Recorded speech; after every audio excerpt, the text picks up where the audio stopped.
전직 보좌진이 들려주는 여의도 찐세계 최고의 보좌관, 오늘도 고상진 전 보좌관, 최용호 전 비서관 두 분 나오셨네요. 두 분 어서 오세요. 예, 안녕하세요. 안녕하세요. 네. 자, 박지원 국정원장 내정 소식부터 짚어봐야 될 것 같아요. 근데 정말 깜짝 발탁이었어요. 네, 어떻게 이 소식 어떻게 들으셨어요? 저도 누가 저한테 물어보길래 동명이인이 있냐고 제가 좀 물어봤어요. 네. 그 정도로 깜짝 네, 발탁. 다른 박지원도 네. 있지 않을까? 동명이인 있지 않나라고 물어봤는데 좀 드는 생각이 만약에 통일부 장관이었다고 한다면 전 개인적으로는 아니 굳이 뭐 그 나이에 다른 당 있다가 또 이렇게 뭐 다른 정권도 달리해서 어떻게 가나 좀 노욕이 아닌가 싶은데 네. 국정원장이라고 하니까 뭔가 좀 있어 보이고 네. 네, 좀 통일부 장관이었다면 네. 노역이다 이런 평가를 했을 법한데 네. 국정원장이라서 왜냐 생각이 워낙 달라졌다. 성격이 다르니까 정보기관 수장이라는 거는 음. 좀 무시무시한 거니까. 네. 네. 어쨌든 그러면 그렇게 발탁된 것 자체가 긍정적인 측면이 있다 이렇게 좀 보시는가 보네요. 저는 사실 긍정도 부정도 아닌데 네. 굉장히 어떻게 보면 정권 입장에서는 음. 자기의 일종의 상대편이었던 사람에게 그 정보기관의 수장이라는 권력을 지금 일종의 지금 나눈 거거든요. 네. 예. 그런가 하면 우리 고상진 전 보좌관, 네. 이 박지원 의원과 문재인 대통령은 사실 그동안 악연이 있다 이런 이야기들을 많이 했어요. 그렇죠. 네. 뭐 한때는 뭐 문모닝이라는 별명을 얻기도 했잖아요. 예, 맞습니다. 예. 그게 이제 지난 대선 과정에 대선 과정에 국민의당의 선대위원장을 하시면서 상대 후보를 좀 더 세게 이렇게 이제 비판을 하셨던 눈 뜨자마자 네. 아침마다 문재인 후보를 비판하는. 비판했죠. 네. 그래서 문모닝이라는 별명이 있었고, 근데 거슬러 올라가면 이게 2015년 그 당대표 당대표 경선 결국에 과정. 이제 거기에서부터 국민의당이 조금 이제 태동이 됐다라고 볼 수도 있어요. 사실은 이제 그때 문재인 현 대통령께서는 유력한 대권 후보였고 그런 대권 후보께서 당 대표까지 하시겠다라고 하니 이제 박지원 의원 입장에서는 당시 의원 입장에서는 조금 과욕이 아니냐 그런 이제 생각을 가졌던 것 같은데요. 이제 그런 측면에서 보면은 저는 사실은 문재인 대통령께서 이번에 발탁 인사가 굉장히 좀 파격적이면서도 저는 긍정적으로 평가를 하고 싶습니다. 왜 그러냐면 현재 이 남북 관계 또 북핵 문제는 어떤 정파적인 입장이 아니라 굉장히 우리 국가적인 또 민족적인 입장에서도 엄중하고 위중한 상황이기 때문에 여기서는 가히 어떤 정파적인 입장을 떠나서 네. 서로 신뢰를 구축하고 어떤 민족의 동질성을 회복할 수 있는 초석을 마련하는 게 중요하다라고 보는데 특히 이제 그동안 우리 인사에서 여러 번 이제 문재인 대통령께서 약간의 비판을 받으셨던 분이 측근 인사, 내 주변 사람들, 우리 쪽 사람들만 기용을 했다라는 거에서 이번에 과감하게 탈피를 해서 어떤 정파적 진영을 떠나가지고 곳곳에 있는 인재들을 적재적소의 인재를 발탁하는 측면에서는 굉장히 긍정적인 평가를 해드리고 싶습니다. 뭐 근데 역대 정권치고 측근 인사 시비로부터 자유로울 수 있는 정권은 없는 것 같고요. 네. 근데 이번 어쨌든 박지원 의원의 발탁은 기존의 관행이라든지 이런 것에 비춰 볼 때 상당히 좀 획기적이다. 그렇죠. 네. 근데 아까 2015년 이제 대표 공선 과정 속에서 박지원 의원과 문재인 의원 사이에 이제 갈등 이야기를 했었는데 그 뒤로도 앙금이 상당히 좀 있었던가 봐요. 최근까지. 상당히 있었죠. 아니 이제 네. 뭐 최근까지는 아닌 것 같고요. 네. 왜냐하면 문재인 대통령 당선되시고 나서는 그때는 정말 문 굿모닝이었잖아요. 박지원 의원께서 당선 이후부터 좀 당선 이후부터는 그러네요. 네. 거의 뭐 저희 같은 민생당을 하면서도 저희 당론과 배치되는 어떤 강력한 어떤 문재인 대통령 찬양성 발언들을 매일 아침 하셨으니까요. 그러고 보면은 문재인 대통령 당선 이후에 좀 박지원 의원과 문재인 대통령 사이에 뭔가 이렇게 좀 교감이나 뭐 이런 게 있었을까요?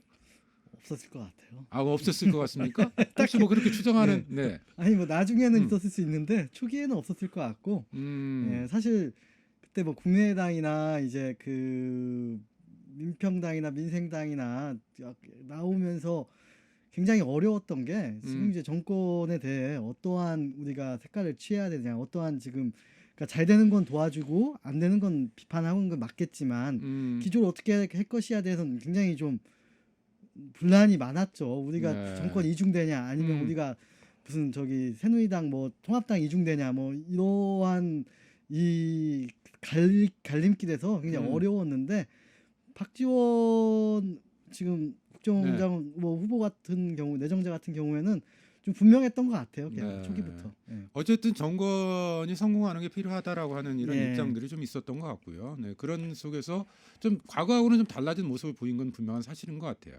사실은 저희 민생당 입장에서는 조금 불만도 많이 있었죠. 내부적으로 우리 당론에서는 야당다운 모습 또 이제 합리적 비판은 계속 해줘야 되는데 그런 이제 목소리와 엇박자를 내는 그런 목소리를 내다 보니까 좀 곤혹스러웠던 적이 한두 번이 아니었던 것 같습니다. 네. 그 내밀한 뭐 속내 이야기가 또 따로 있을지는 모르겠습니다만 박지원 의원 같은 경우는 남북관계 문제 때문에 특히 문재인 대통령의 그럼요. 정치 정책 방향에 대해서 동의하는 경향들이 좀 있었던 것 같은데 어쨌든 그러면서 이번에 이제 국정원장 후보까지 발탁이 되게 됐어요.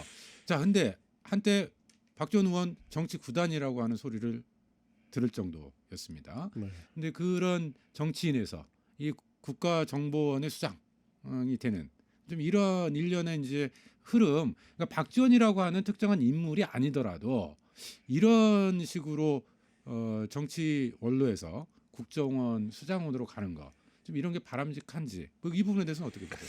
뭐 경험이나 경륜이 소중한 자산이 될 수 있다라고 저는 생각을 합니다. 그래서 이제 아까 모두에 말씀드린 대로 우리 국가적인 위기고 어떤 민족적인 위기의 엄중한 상황 속에서는 어떤 그 누구보다도 좀 더 능력이 검증받고 정보력이 검증받고 이런 분들이 한 번쯤은 일을 맡아서 위기를 극복하는데 네. 그 일조를 하시는 것도 큰 의미가 있다고 생각합니다.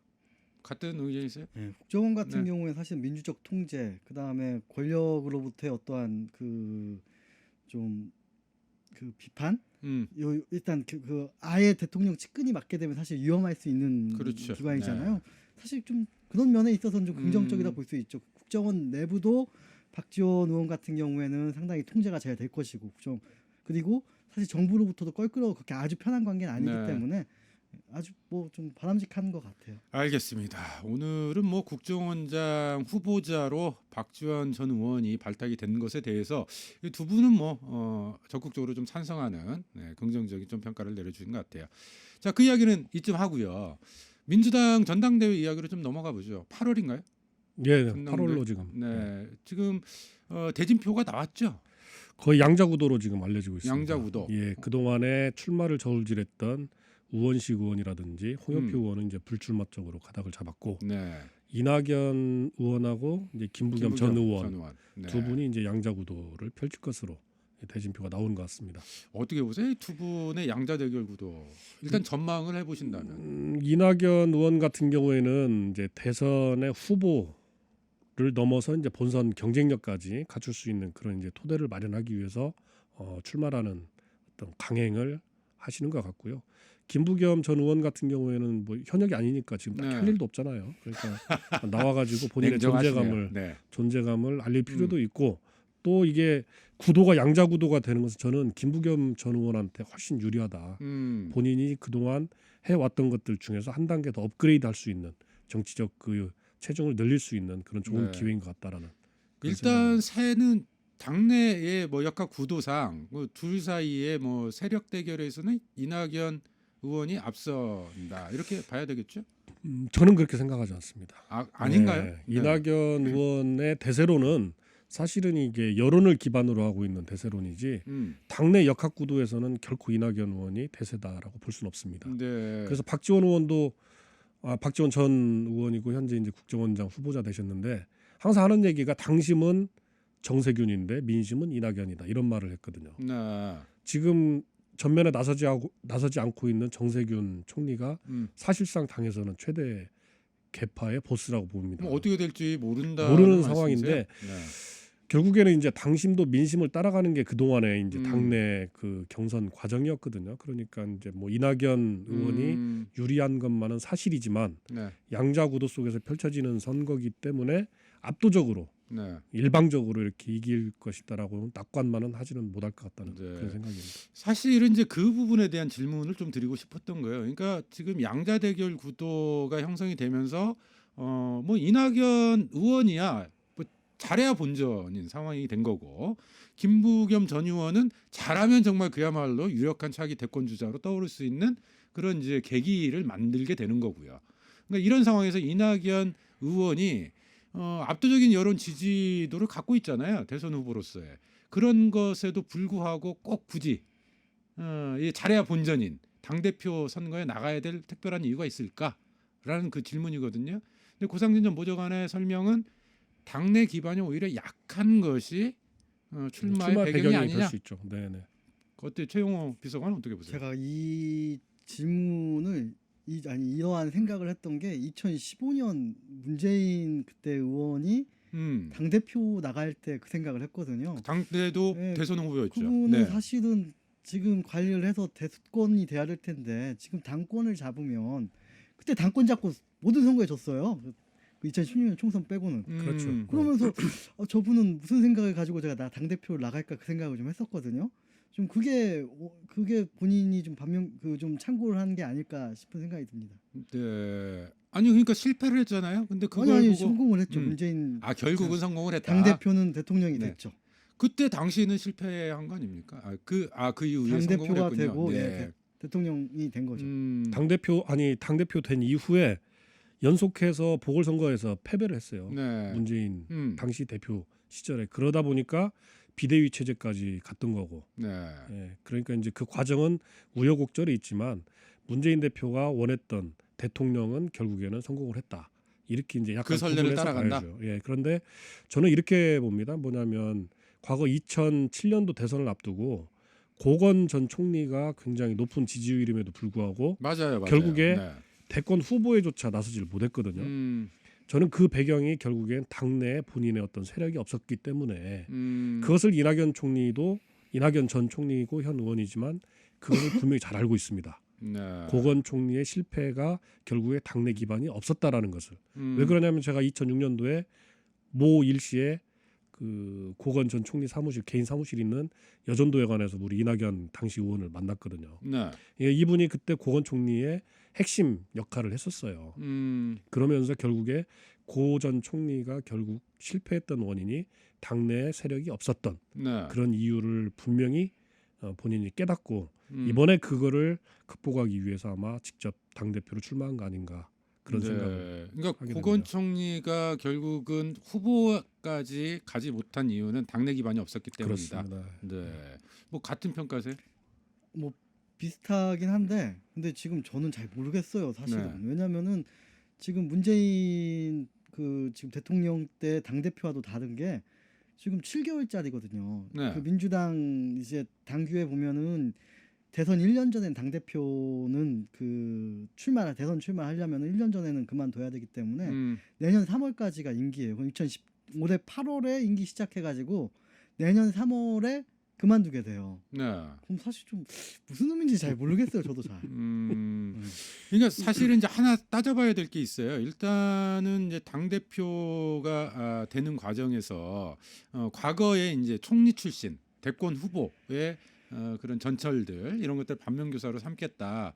그런 사례로 문재인 후보는 이제 총리 출신은 아니었습니다만 고건 전 총리 같은 경우에 그렇죠. 거기도 역시 압도적인 여론의 지지를 받았었잖아요. 받았죠. 네. 그 선거 1년 전까지 뭐 한 40% 정도 그 여론의 지지를 받았죠. 네. 근데 결국은 이제 실패를 했었어요. 예. 그러면서 이낙연 총리도 비슷한 경력이 아니냐라고 하는 생각을 했는데 그러면 이낙연 의원으로서는 당내 기반이 없었던 것을 일단 최대의 실패 요인으로 판단을 하는 거고. 그렇죠. 그래서 네. 지금 당 대표에 나가겠다. 그때 고건 전 총리가 그 회고록을 발간을 했어요. 몇 년 전에.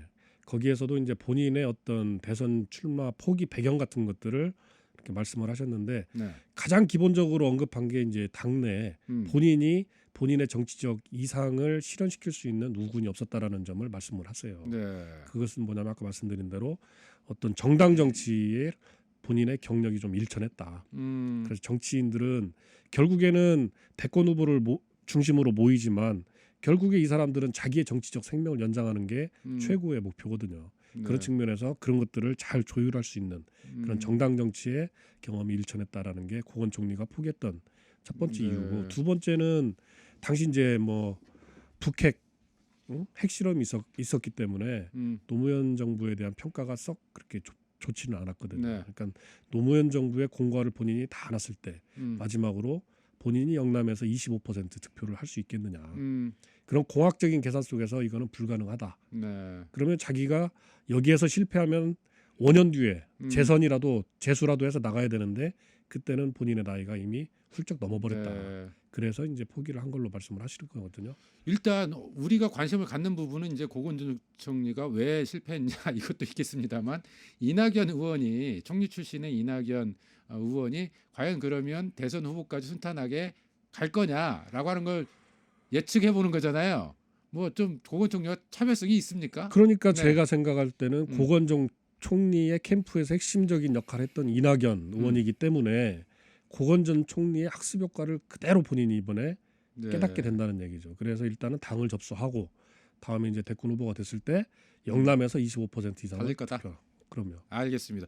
그러면은 일단 총리 출신의 대선 후보 이야기는 뭐 그렇고요. 다른 하나는 당 대표와 청와대 대통령 간의 관계예요.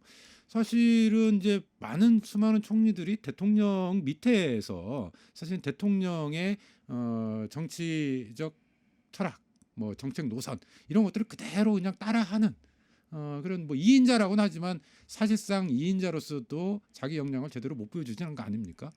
홀로서기를 해야 되잖아요.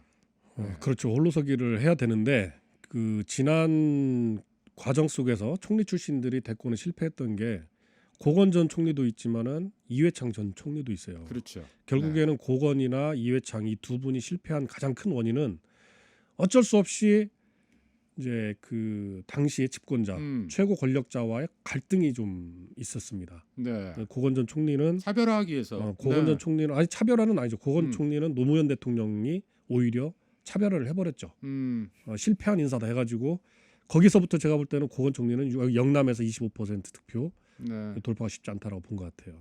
이회창 이회창 총리는 김영삼 대통령하고 차별화를 본인 스스로가 했던 거고 네. 결국에는 대통령과 총리의 관계가 지금 문재인 대통령과 이낙연 총리의 관계가 계속 유지가 된다라면 저는 또 다른 실험이 될 수 있다.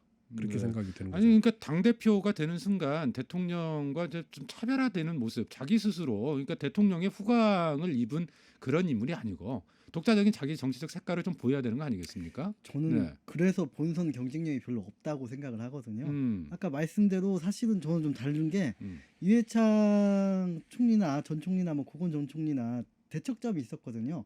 사실 정부가 모르겠어요. 지금 이 정부가 좀 특이하긴 한데 정부가 말기로 갈수록 인기도 없어지고 대통령에 대한 호감도 떨어지는 상황에서 정권이 재창출이 된다라고 하는 거는 새로운 지점이 있어야 되는 거예요. 근데 지금 이낙연 총리 같은 경우는 과연 새로운 지점이 뭐가 있나? 사실은 뭐 문재인 대통령의 사실 2인자 정도의 네. 국정을 수반했다는 거 외에는 차별점이 없거든요. 이 정권을 뛰어넘을 만한 게 없거든요. 아마 이제 박근혜 대통령이나 이렇게 우습게 볼 수는 있어도 이명박 대통령과 박근혜 대통령은 박근혜 대통령 후보 시절에 본인이 굉장히 차별했었거든요. 이명박의 네. 과를 자기는 책임을 지지 않고 거기에 대해서 넘어섰거든요. 차별화에 성공함으로써 결국은 정권 연장에 그러니까 그게 성공했다. 여권에서는 대선 후보가 그렇게 나올 수 있다고 보여지는데 지금 제 생각에는 지금 40%예요. 굉장히 높은 지지율이거든요. 이낙연 후보 같은 경우에는. 근데 저는 지금 이 상태로 가다 보면 이 지금 문재인 대통령 이 문정부의 공과를 고스란히 본인이 가져갈 거고 네. 거기에서 다른 후보들이 이제 그 이낙연에 대해 대척점에 서가지고 나올 경우에 오히려 본선 가능성이 있는 거지 지금 이 상태는 좀 어렵다고 보여져요. 그러면 이낙연 이제 의원이 당 대표가 될 경우에 현 정부와의 갈등이라든지 차별화 전략을 구사하지는 않을 거다 이렇게 좀 판단을 하시는 거죠. 본인이 왜 네. 지금 대선 후보가 됐는데요? 지금 왜 굳이 그럴 유력한, 필요가 없을 거다. 대선, 네. 그런데 만약에 그렇게 네. 되면 이낙연 총리 전 총리 이낙연 의원이 대선 본선에서의 어떤 경쟁력을 높이기 위해서는 대척점을 서야 된다는 얘기를 본인 스스로도 더 잘 알 것이거든요. 네. 그리고 지금 국민들께서 뭐 최근에 여론조사에서도 문재인 대통령이나 민주당에 대한 지지도가 떨어지는 그 이유가 여러 가지 정책적인 실패가 있어요. 북핵 문제나 외교 문제나 부동산 문제나 교육 네. 문제나 이런 부분에 대해서 제가 이낙연 의원이 만약에 당 대표가 됐을 때 본인의 어떤 정치적 소신을 아까 우리 최 변호사 말씀하신 네. 대로 과감하게 설파를 할 것이냐 음, 이런 부분들이 이낙연 의원이 과연 할 것인가는 이제 본인의 선택 문제인 것 같아요. 딜레마네요. 말씀 듣다 보니까 차별화를 시도를 했다가는 강력한 이제 문재인 대통령 지지자, 지지 그룹으로부터 사실은 배척을 당할 당하는 것이고, 근데 차별화를 하지 않고 그대로 지금 현 상태를 유지한다면 대선으로서 이 그렇죠. 독자적인 정치 지도자로서의 자기 정체성을 확보하는데 한계가 있고. 네, 알겠습니다. 국회의원 시절에 이낙연 의원은 좀 어떤 의원이었어요? 뭐 그런 보시기에, 그러니까 이런 차별화를 좀 할까요? 아니면 현상 유지 저는 할까요? 차별화를 과감하게 하지 못할 거라고 저는 봅니다. 그분의 그동안 정치적인 쭉 모습들을 보면 네. 굉장히 권위적이면서도 그 윗분들의 그 심사를 건드리지 않으려고 하는 아주 조심스러운 그런 정치적 성향이 좀 있거든요. 그분은. 네. 그래서 저는 굉장히 줄타기를 상당 부분 할 것이다라고 봅니다. 혹시 조태용 비서관도 알고 계신 게 있어요? 일단은 굉장히 좀 그 네. 와일드한 성격인 걸로 알고 있어요. 개인적으로. 네. 네, 근데 이제 이 지금 두 분이 네. 평가가 완전히 아니 다른데. 네. 개인적으로 그런 성품인데 네. 저는 그냥 그 드는 생각은 그렇지 못할 것 같아요. 우리나라 대통령이라고 한다면 굉장히 좀 그 실제로 대통령이라고 한다면은 자기가 자기의 어떠한 그 국정 운영에 대한 철학과 이렇게 하겠다라고 하는 신념 정도는 있어야 된다고 보여지는데 그럴 수 있을까? 자기 브랜드를 가지고 할 수 있을까라고 하기엔 좀 의문은 좀 네. 있어요, 저는. 그 평가는 다르게 시작해놓고 결론은 똑같네요. 그러니까 아니, 차별화는 못할 거다. 이낙연 의원께서 약간 그 캐릭터가 독특하세요. 의원 네. 시절에. 그래서 아주 유명한 분 중에 한 분인데 그 빨간펜 아저씨라고 그래요. 빨간펜 아저씨. 꼼꼼하게 언론인 꼼꼼하고 출신으로서 그런 네, 특성도 그 있고. 이렇게 네. 보고서나 뭐 이렇게 그 자료를 드리면 일단 빨간펜부터 들고 본질적인 문제라기보다는 어법이라든지 이런 거 맞춤법이라든지 알겠습니다. 그래서 과거에 전라남도나 총리실에서 공무원들이 굉장히 힘들어했다고 합니다. 네, 여기까지. 네, 다음 시간에는 김부겸 의원에 대한 이야기 나눠보겠습니다. 두 분 오늘 말씀 고맙습니다. 예, 감사합니다. 네.